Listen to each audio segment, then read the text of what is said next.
Welcome back to the Philly 4 pod. Today we'll be talking about the Eagles beating the Tampa Bay Buccaneers last night. And also, as the MLB season wrapped, there was some drama, there was some chaos of Philadelphia Phillies rival missed the playoffs. So we will go through our MLB playoff predictions as it starts tomorrow, Tuesday, September 30th. So let's get right into it. The Philadelphia Eagles last night beat the Buccaneers 31-25. They led 24-6 at halftime. In my eyes, I thought the Heat got to especially the defensive linemen very, very late in the game. When it got to be the fourth quarter, you could see it affected guys. I think mostly it affected Jalen Carter. It was very, very obvious of that. But let's just go back to the start of this game. The Eagles immediately start off by getting a 3 and out by the Buccaneers, but when the Buccaneers went to punt the ball, Sidney Brown got it, blocked it, returned it for a touchdown. Great start by the Philadelphia Eagles, and really that continued for the whole first half, where they pretty much dominated the Bucs. And the Bucs didn't look like they had much fight in them, but then they started slowly coming back. But they won. That's the bottom line. The Eagles did win.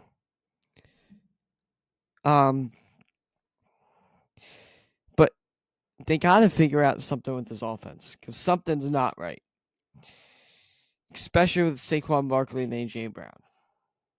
They're not getting involved enough. And they're just not.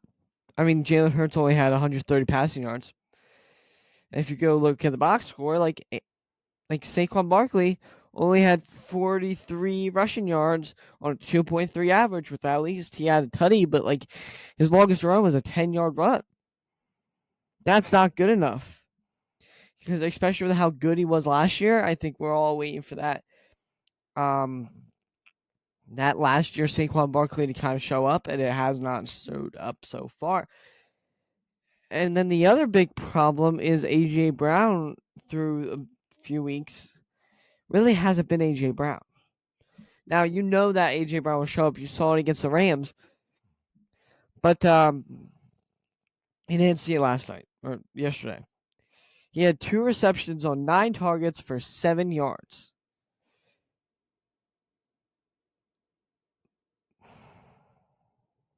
It's just not good enough. I mean, Patullo and this offense has to get their head out of their ass and, play football.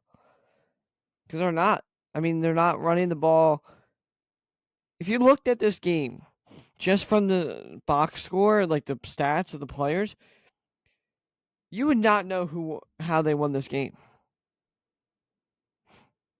You can't point to one reason on the offensive side of the ball that led them to win this game. There's not. No one has over 100 rushing yards. Hurts only had 130 passing yards. Nothing much came from the run game. The defense was really why they won this game, right? For example, Zach Bond, 5 solo tackles, 8 total, a sack, a tackle for loss, right? Quinton Mitchell played great in coverage. Cooper DeJean, 8 solo tackles, right? 2 pass deflections. Moro Jomo with a quarterback hit and a sack. Jalix Hunt with a tackle for loss. And then Jahad Campbell with the interception. They won this game because of their defense, not because their offense did anything special. That makes you say, oh, they won this game, right? They need to get they scored 31 points, great, but it's not gonna. You're not always gonna score 31 points from an offensive performance like this. You're just not. And the special teams has been great, except one thing that concerned me last night was their special teams on kickoff returns got burned again. And they had a field day with that. But, I mean, it all circles back to, okay, then you're concerned because then the defense. And if the offense isn't going to perform every drive, then the defense is going to be forced to come back out tired and everything. And then it's all going to be. You're not going to win if you don't have a good offense and a consistent offensive structure, which they don't have right now. They just don't, right? You see it. AJ Brown tweeting stuff, quotes and stuff, and makes people concerned. It's not good. It's not just him. Devonta Smith, who has stood out a little more, is also disgruntled. Saquon Barkley's not getting their explosive runs. We're banged up on the O-line a little bit. That's being frustrating for all the guys. Like, you can see how might not work. It's very, very hard for them to do anything when this offense can't pass the ball very consistently. Especially when you get late in games, you're not always going to be leading in games like this. And you have a defense in Denver next week that's really good against the pass. I've coming into the year, like, you didn't think that through 4 weeks, AJ Brown would have only 100-yard receiving game, right? Like, you just wouldn't, especially if I told you we were 4-0, or that Saquon Barkley hasn't been performing like Saquon Barkley, right? Like, there's not a consistent piece of this offense right now that makes you confident, and that's a problem. However, we did win the game, and that's all that really matters. But they'll figure it out, hopefully. I mean, it didn't look like they learned their lesson from the week before. So that's very unfortunate because they did a good job of passing the ball against the Rams.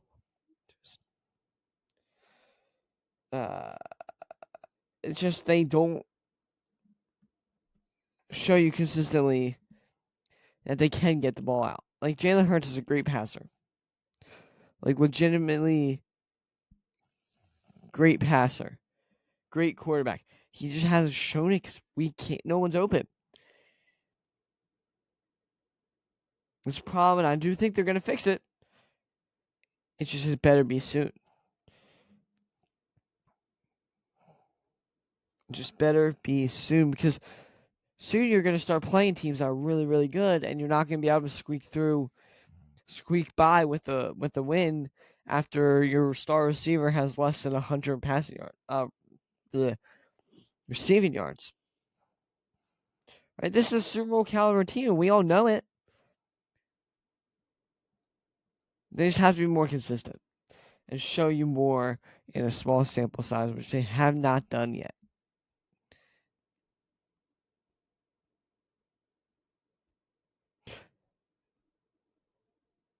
Because you're not going to get a blocked punt for a touchdown first defensive drive every week. You're not going to get two blocked field goals every week. There's not. You're not going to get a dropped Travis Kelce touchdown pass into Makuba's hands every week. You're not. Right? Like, and then week 1 was the only game where there has been a situation like that kind of gives us a chance, or a weird play that gives us a chance, shows why we're good, and we still won. But they gotta be more consistent in the pass game. Pass game. That's their problem. They don't consistently show you that they can pass, which we all know that they can, but they're not. AJ Brown had a 9-7 receiving yards or whatever it was is unacceptable. Unacceptable. Devonta Smith having 2 receptions, not good enough. Dallas Goedert being a leading receiver with 3 catches and like 47 yards, not good enough. They got to figure this out, especially if Saquon Barkley's going to be what he's doing right now and not be Saquon Barkley of last year. Because then you're going to have to find another way to win games when the offense gets tough. The offense is needed. So they need to figure out now. I'm looking at Kevin Patullo. We trusted you after the second half of last week, whether it was you calling the plays, whether it was Jalen calling the plays, whether it was Sirianni calling the plays. You did good. And then you immediately did a 180 and sucked this week. Can't have that. Sure, it's only week 4, but soon you're going to be playing teams that are actually contenders also. This team is very good. I love this team. I love what they've shown, but they do need to get more consistent in that pass game. I usually try to be positive with the Eagles. Just right now, there is some glaring holes that they do need to fix. But one positive thing before I go to them will be playoffs, as we're 10 minutes in, is the defense is very, very good. You can see that. That's not a concern. Even with Nolan Smith out last week, last game Sunday, you still saw how good they were and everything. Keelan Ringo is a problem though. That cornerback too is still a problem. But anyway, I mean it was a good win, right? Like it was a good win.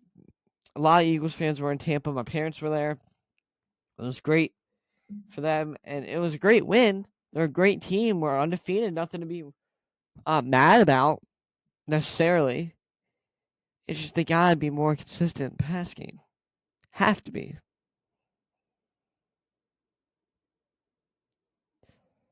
Have to be.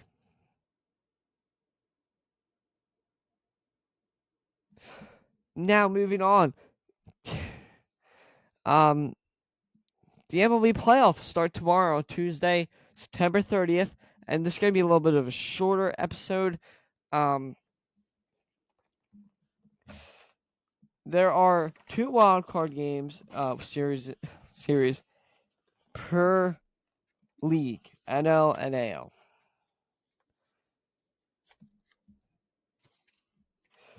And we will be going through them right here, right now, as we fill out our MLB playoff bracket. And we will talk about the Phillies and their matchup when they get that next week. But it's very, very hard to do that now. And this is like all they have to talk about is like the inter squad game they're having Wednesday and how that rotation is going to shake out, which we don't know yet. We don't know who they're going to play, either the winner of the Dodgers and the Reds. But we will be making our predictions now.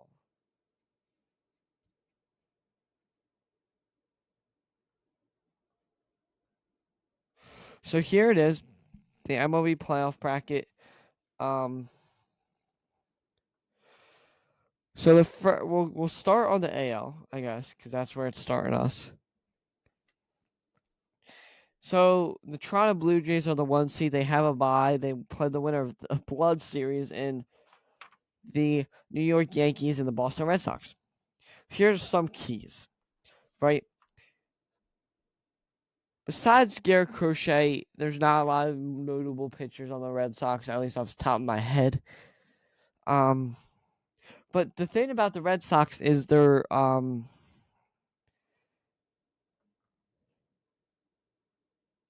offense can get going quick with guys like Jarren Duran and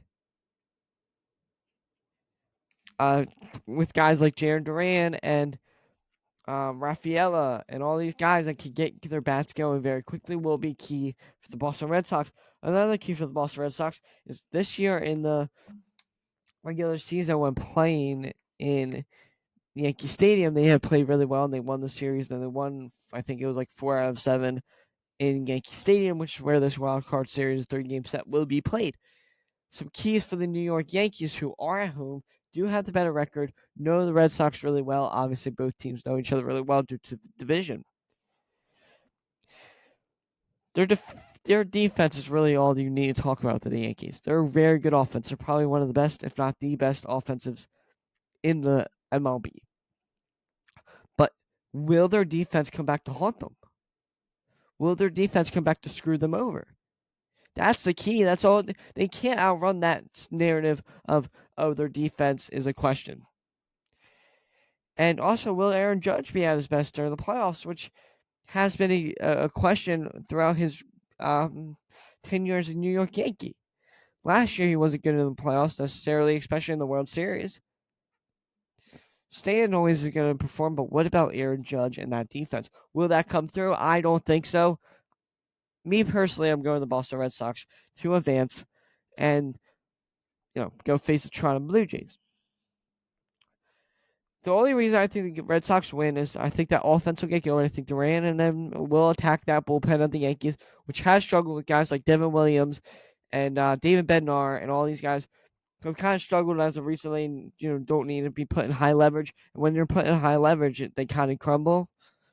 I love the Devin Williams trade for the Yankees in the offseason, but it hasn't panned out like you needed it to. And also, I think their defense against this best Boston Red Sox team, you saw it. You saw the 5 errors or whatever it was in an inning that made the Red Sox come back in Yankee Stadium and win that game. It was forever ago, but it happened, and you've seen it. You've seen this come back to bite the Yankees in the ass, and I think it does again. Going down, the AL Central matchup. This was a narrative I was really intrigued by, because I've always been like a partial Guardians guy. I've always loved the Guardians, especially last year. I kind of liked their team that they had. I love Stephen Kwan. I love Jackenzie Noel. I love their history of everything they've done. They came back from 15 and a half games down to win the AL Central against these New York Tigers or Detroit Tigers, and they're 18-4 in their last 22. Their star pitching has been lights out since this comeback has started. It's been really, really, really good for them. Every guy has come out and shut down, right? It's going to be interesting to see how they play this rotation with all the great guys that they've had. And they're doing this all without their shutdown closer, Manuel Clase, who had the allegations of the gambling and doing the stuff on purpose and stuff, which they had. They're doing this without him. It's very, very intriguing to see what their bullpen is going to do in the playoffs, but it is in Cleveland. Their star pitching has been great, and they are also on fire. They're going against this Detroit Tigers team that collapsed and kind of gave Cleveland this division that strikes out a lot. Like Riley Green was asked one time, "Oh, what do you think about you something like you broke the record for strikeouts in a single season for Tigers history or whatever." And he was like, "Well, he hit 50 bombs when he struck out too." Like, that's not the mentality you have. You've been striking out. You and this entire lineup has been striking out so much to the point you collapsed and gave up a 15 and a half game lead, and you didn't do enough in the deadline to make your team better. And you've been stumbling in. And I get that doesn't really matter because now you're in the playoffs and everything kind of gets wiped out. But this Detroit Tigers team was lazy at the trade deadline. Didn't get that starter that they needed, besides Tarek Skubal, obviously. They didn't get that. They didn't get that bullpen on. They didn't get another outfielder for depth. They didn't do anything they really needed to do. And that's why I'm going to Cleveland Guardians here. The sole reason I'm going to the Cleveland Guardians here is because they've been hot and they've seen the Tigers recently and they beat them. Besides Skubal, who do you really have to throw out there and win a game if you're the Tigers? You don't know. In Cleveland, where the Guardians are a really good team, won your division, took that from you. You can't get that out of your head when you're playing them, and I think that's going to be their downfall. They're going to be thinking about that. Now going down to the National League, first series is going to be a very good series. Padres, Cubs. I think this goes 3 games, and I think it's the Padres. And the one thing I'll say about the Padres is they struggle against lefties, but I think you throw that all out the window when you get to the playoffs against this in Wrigley where the wind is. And their bullpen and starters are strengths of theirs. And I think that's what carries them. I think this series will be dependent on the offenses. Whichever offense outslugs the other, and I get that's kind of how baseball works and all sports work. I think that's who wins. I think it's the Padres with guys like Tatis, Machado, and all them, and Merrill. I think they'll all get hot at the right time, and I think losing Cade Horton, the rookie pitcher for the Cubs, who's been really good, will come back and be like, we don't have Cade. He got hurt. He's out till October 10th. Right? And I'm looking at one guy for the Cubs, 2 guys actually. Cade Horton's out, but then when you look at the rest of their team, you look at their offense. You look at guys like Kyle Tucker, who they trade for, who's been good for them all year. Can you keep that going? And also Pete Crow Armstrong, who was great for them in the first half, but has really, really struggled here and been borderline bad I want to say, in the second half, and has really struggled and stumbled throughout this second half. I think that'll be a key. And I don't know if he's going to be able to switch that flip, being his first playoff series. So I have the Padres here, going down to what really matters for our Philadelphia Phillies: Reds versus Dodgers. The Cincinnati Reds are a great story. They made the Mets miss the playoffs due to a tiebreaker. They lost to the Brewers last night, and the Mets also lost to the Marlins. So now the Mets are not in the playoffs. Great, amazing, love it. The Reds, what got them here has been their starting pitching. We all know it. If you watch this team, you see it. A key for them is to get the LA Dodgers starters out early. You've seen it all year. This Dodgers bullpen is not very good, especially in high leverage. Like guys like Blake Trinan and the one guy's name. They just haven't been very good consistently. LA De La Cruz and the bats is a concern. If Ellie doesn't hit, I don't know how they're gonna score. That's the problem. Is their offense is very, very flat, and just how they play with Tito as their manager is more worried about, even though they play in Great American Ballpark, more worried about good baseball and not just hitting. I think that's going to be hard. Are they going to be able to hit off guys like Otani, like Yamamoto, like Glass now, not Kershaw because he's not going to be on the roster, I don't think. And the Dodgers, the bullpen's a question, but their starters are great. They beat the Reds in the regular season series 5-1, handled them pretty well, and they're just too good. Going Dodgers in 2. I think they sweep them. I think the Reds make the 2 games very, very close. Now going over back to the American League. Toronto has been a very, very good team with a guy like George Springer, who out of nowhere has had a career year. Their starters are good. Their offense can get hot or cold very, very quickly. And they've been to the playoffs, but they've lost. They haven't been very good. I think they're better than. I think their power and their slugging with guys like Vlad Jr. will just be enough to outpower the Red Sox, especially with that being a division matchup. The Red Sox having to go from New York to Toronto, to division teams, it would be very, very hard to do to win. I don't think they do. And then here, I'm going to go the Seattle Mariners, who Kyle Raleigh, obviously the best catcher in the game right now, who might win American League MVP over Judge. I think he's the American League MVP just because he's a catcher, and that is much more valuable. 60 home runs, really good. He's a pretty decent defensive sound catcher. Also, I'm interested to see how they'll play in high pressure, especially in those games against Cleveland in Cleveland. If this does happen, it would be very interesting against a Cleveland team that I like, that's been very good, that has been playing great ball. It would be a close series. I think it's probably 5-game series. It's down to the wire. I think the Mariners get it just because Raleigh's going to have a big, big playoffs. Now down to the NL, Padres, Brewers. Brewers franchise record 97-win season. They always find ways to win. They don't have a clear star on their team except for their star pitcher, Freddie Peralta. But, man, there's something about this Brewers team that's really, really good, really fun to watch. They're hot right now. They've been hot all year. 97 wins, 1 seed overall in the playoffs. And I think their offense will get going. I think their stars and everyone will get going. They just find ways to win, and that's something that the Padres have struggled with.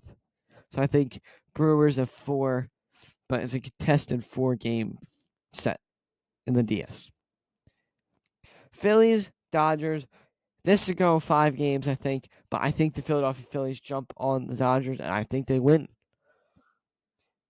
The Dodgers, we saw when the Phillies clinched the division against them, their starting pitchers will get to us, but after that, the Phillies really ranked against their bullpen, and I think that's what kills them.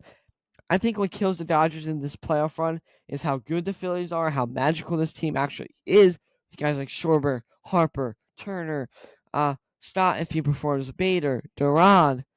These guys are all very, very good. I think get to them, and I think they just purely outplay baseball. I think the Dodgers bullpen will come back to bite them. Phillies, their starters consist of guys like Ranger Suarez, Christopher Sanchez, Jesus Luzardo. And then the question is, after that, is Aaron Nola, or do you go with Walker Buehler or Taijuan Walker in like a two bullpen game setting? You'll see it matters how far they get, where they go with that. Very, very interesting to see that. The bullpen still is a woe, and it's like a consideration of like, oh, will they be that? I'm not really too worried just because you got two setup guys for long innings of a starter struggles like Walker and Bueller. And then you don't have Jordan Romano. I doubt he's going to be on this playoff roster. Then you got guys on the bats that are really, really good. And they're so good offensively that they should out hit everyone, even the Dodgers. I'll stick by that. Now that we're in the CS and I covered every team, I can throw my notes away, pull the computer close. So this is where it really gets very, very interesting. Toronto Blue Jays, Seattle Mariners. Who do I trust more?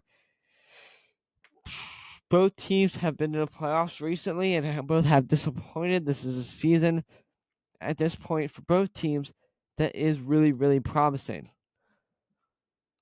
I did a bracket earlier where I picked the Mariners, but I'm going to go Blue Jays.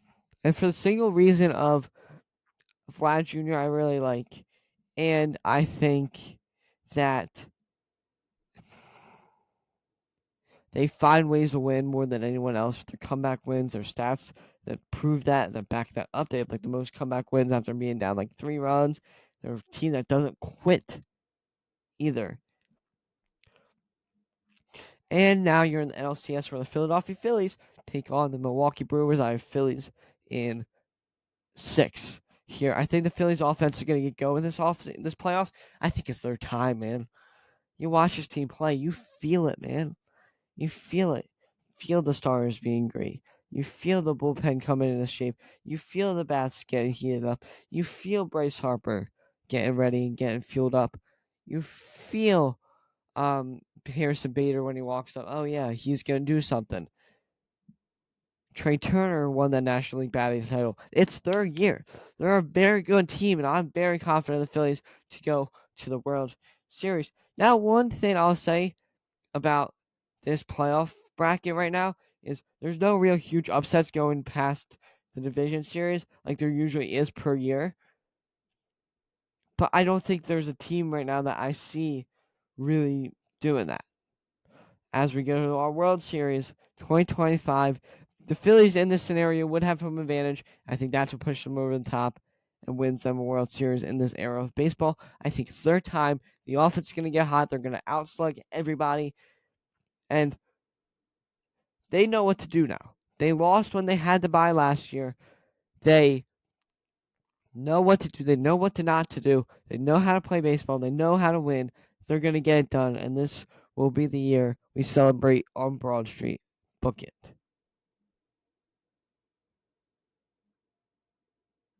So, yeah, that's about it. A 30-minute episode, 20-minute little Phillies segment for you there. Thank you for watching Philly 4 Pod. Love you. Yeah. Go Birds, go Phils, go Flyers.